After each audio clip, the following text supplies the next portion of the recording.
Mi padre me dejó un mensaje diciendo que no fuera a la reunión familiar. Respondí con un simple, ok, y me retiré del préstamo de la empresa. Un día y medio después, decenas de llamadas perdidas, correos desesperados y un contador furioso me exigían explicaciones. Estaba a punto de cerrar la laptop cuando noté una llamada perdida de mi padre. No éramos precisamente una familia de esas que se escriben todos los días, así que supuse que debía ser algo importante. Reproduje el mensaje en altavoz mientras guardaba mis cosas, sin prestarle mucha atención al principio, mientras metía el portátil en su funda. No vengas a la reunión familiar. Esto se terminó. Me quedé inmóvil, con una mano detenida en el cierre del bolso. 7 palabras, claras como el cristal, pronunciadas con una voz tan fría y tajante como el golpe de un mazo. Lo volví a reproducir. Quería asegurarme de no haberlo entendido mal. No vengas a la reunión familiar. Esto se terminó. Permanecí en silencio unos segundos. Las palabras se repetían en mi cabeza como un eco, y una mezcla de incredulidad y confusión comenzó a instalarse. Era un mensaje breve, seco,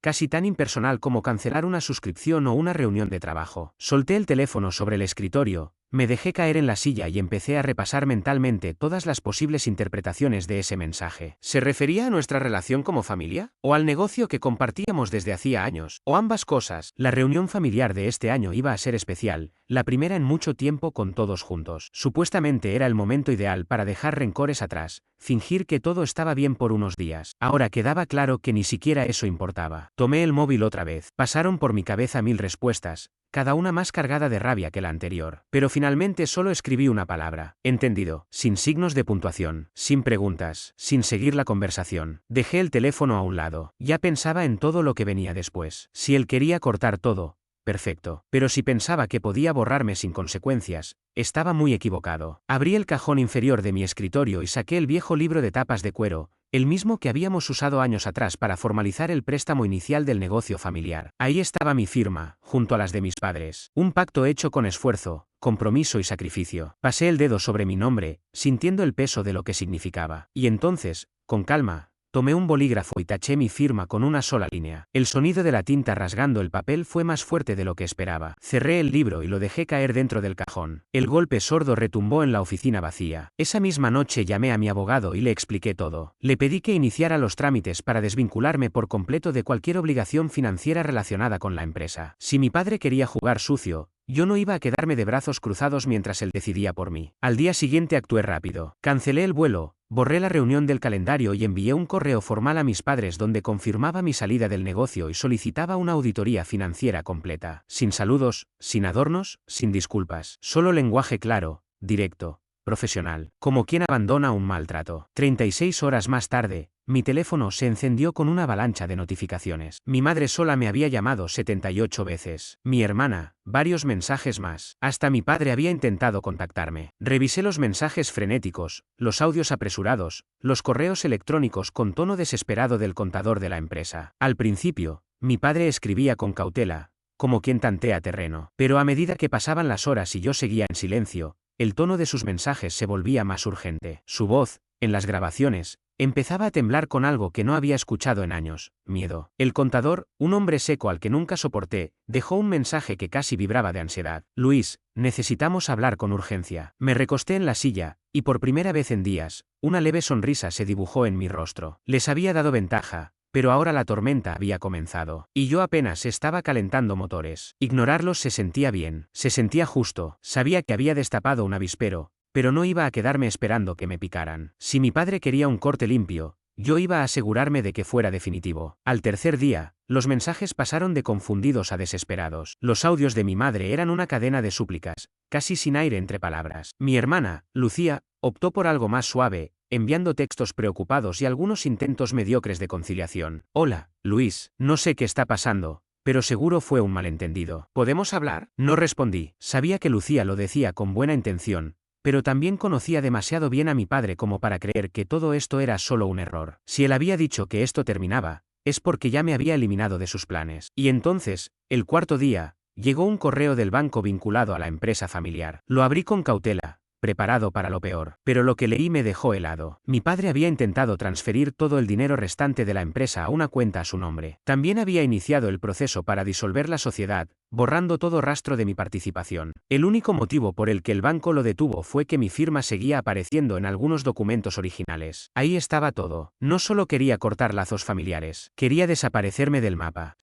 Sin avisos, sin discusiones, sin mirarme a los ojos. Probablemente creyó que me quedaría paralizado, herido o resignado. No sabía que, al cruzar esa línea, me había dado el argumento perfecto para contraatacar. Tomé aire, y volví a llamar a mi abogado. Esa llamada fue mucho más larga y mucho más intensa. Pero al colgar, ya teníamos en marcha algo más grande que simplemente renunciar a un préstamo. Lo que venía ahora iba a redefinirlo todo. A la mañana siguiente, me levanté decidido a no dejar cabos sueltos. Reuní todos los documentos que tenía sobre la empresa familiar, contratos, declaraciones de impuestos, correos electrónicos, balances financieros. Pasé horas organizando cada detalle, marcando cada movimiento sospechoso, cada gasto dudoso, cada transacción que no cuadraba. Años de frustración acumulada me impulsaron a mantener la concentración. Cuando terminé, tenía ante mí un dossier completo y demoledor. No perdí tiempo. Presenté una queja formal al banco y solicité el bloqueo inmediato de todas las cuentas mientras se realizaba una auditoría completa. También envié una petición a la agencia tributaria para que investigaran posibles fraudes fiscales, adjuntando las pruebas más comprometedoras. No tenía garantías de que surtiera efecto,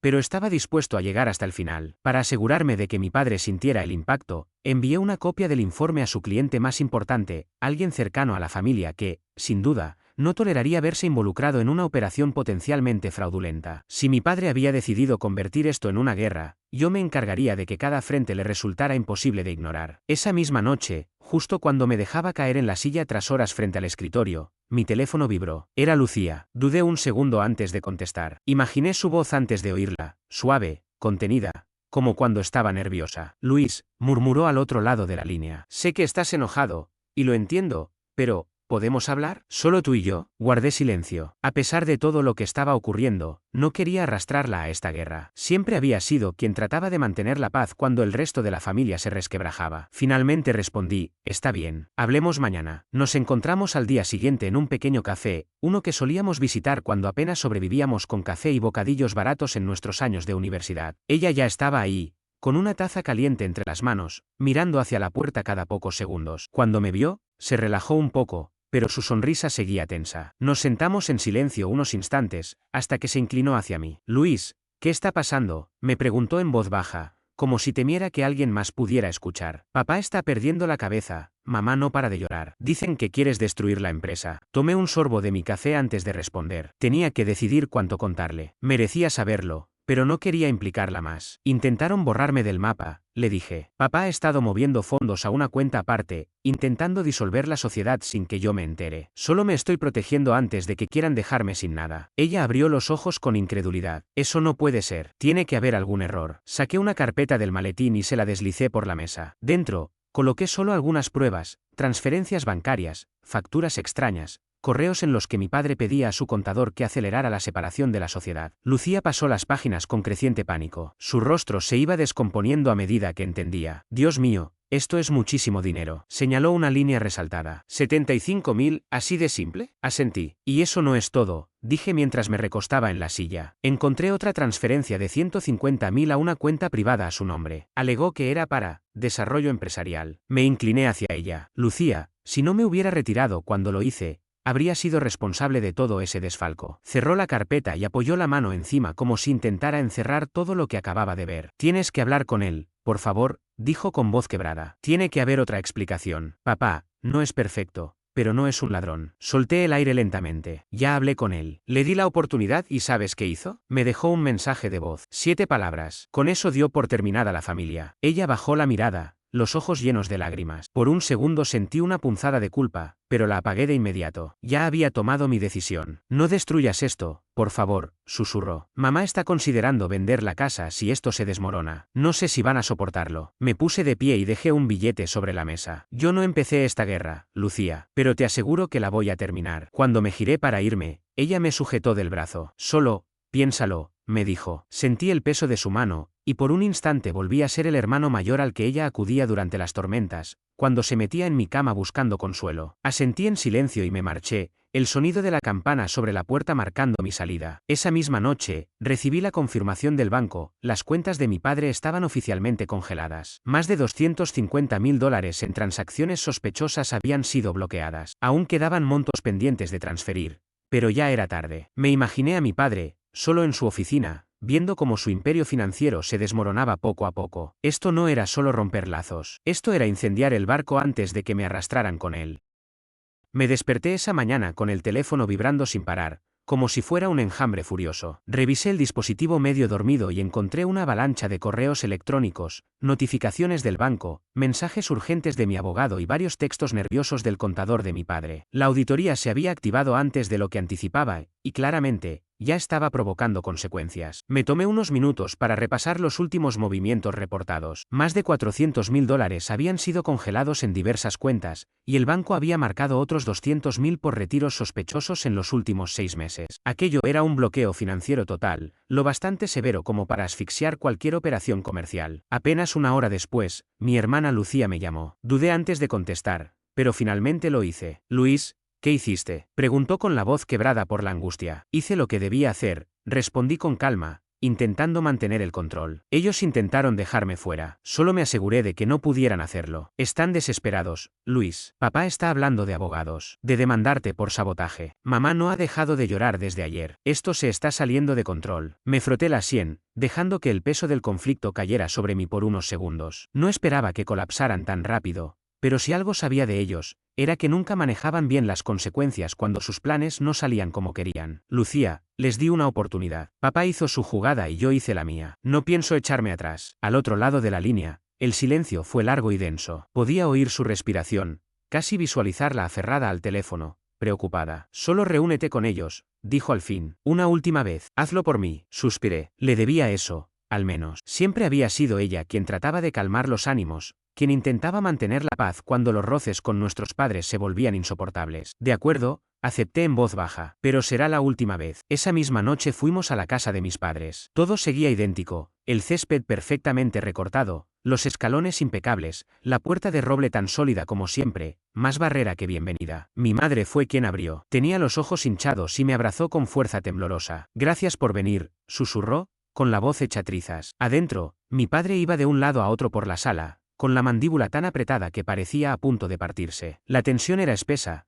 casi tangible, y llenaba el ambiente con un sabor metálico. Siéntate, ordenó sin mirarme. Me dejé caer en uno de los sillones de cuero, la vista perdida en los retratos familiares colgados en la pared, sonrisas forzadas, escenas calculadas, recuerdos cuidadosamente editados. ¿De qué se trata todo esto?, pregunté finalmente. Mi padre se giró, la cara enrojecida por la furia. ¿Qué demonios crees que estás haciendo, Luis? ¿Congelando las cuentas? ¿Solicitando una auditoría? Estás destruyendo a esta familia. Lo miré de frente, sintiendo cómo me hervía la sangre. La destrucción comenzó cuando decidiste eliminarme del negocio. ¿Creíste que no me daría cuenta de los $250.000 que sacaste hacia una cuenta privada? ¿Esperabas que me quedara de brazos cruzados mientras acababas con la empresa que ayudé a construir? Mi madre se cubrió la boca, impactada. Mi padre, por su parte, endureció aún más el gesto. No tienes idea del daño que estás causando. Hay negociaciones en marcha, inversiones comprometidas. Si bloqueas ese dinero, arruinas todo. Ese es tu problema, no el mío, contesté. Tú elegiste excluirme. Yo solo estoy protegiendo lo que me pertenece. Un silencio denso cayó sobre la sala. Solo el zumbido del refrigerador rompía la tensión. Entonces mi padre se inclinó hacia mí, su voz cargada de amenaza. ¿Así quieres jugar? ¿Destruirlo todo? Está bien, te enseñaré lo que significa pelear de verdad. Un escalofrío me recorrió la espalda, pero no aparté la mirada. Ya no podía retroceder. Lucía se interpuso, levantando las manos como si intentara separar a dos contendientes en una pelea callejera. Basta los dos. Esto no sirve de nada. Me levanté y tomé mi chaqueta. Pediste que viniera, Lucía. Aquí estuve, pero no voy a seguir intentando hablar con él. Cerré la puerta con un golpe y me dirigí al auto. Apenas encendí el motor, llegó un nuevo correo. Era mi abogado. Mis padres acababan de presentar una demanda en mi contra, acusándome de sabotaje y apropiación indebida de los fondos empresariales. Solté una risa amarga y arrojé el teléfono al asiento del acompañante. Si así querían jugar, que fuera. Les había ofrecido una salida. Ahora me encargaría de que no les quedara nada por lo cual pelear. Pero el golpe legal fue más duro de lo que esperaba. Mi padre se había lanzado con todo, acusándome de malversación, manipulación financiera, incluso de destruir deliberadamente la empresa. Las acusaciones eran descabelladas, sí,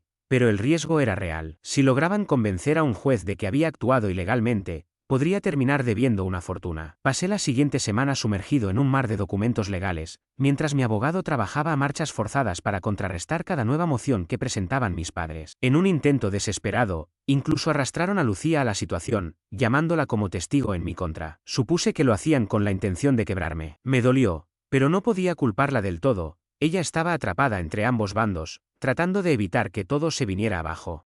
2 días antes de la primera audiencia, recibí un mensaje inesperado del contador de mi padre. Siempre creí que él estaba completamente de su lado, pero esta vez su tono era distinto, nervioso, casi suplicante. Luis, tenemos que hablar en privado. Hay cosas que debes saber. Nos encontramos esa misma noche en un bar discreto, a las afueras de la ciudad. Cuando llegué, él ya estaba allí, con un vaso de whisky medio vacío en la mano. Se veía mucho mayor que la última vez que lo había visto. La camisa arrugada, las ojeras profundas, el rostro tenso. Me hizo una seña para que me acercara, sus ojos dando vueltas por la sala como si temiera ser observado. Luis, no debería estar aquí. Si se enteran, tranquilo, le dije, sentándome frente a él. Solo dime por qué me llamaste. Se inclinó hacia mí, bajando la voz hasta convertirla en un susurro conspirativo. Tu padre ha estado escondiendo dinero desde hace años. Cuentas en el extranjero, empresas fantasmas, pagos en efectivo fuera de los registros. Al principio pensé que era solo evasión fiscal, pero la verdad es mucho más grave. Una sensación helada me recorrió el cuerpo. Esperaba encontrarme con alguna irregularidad,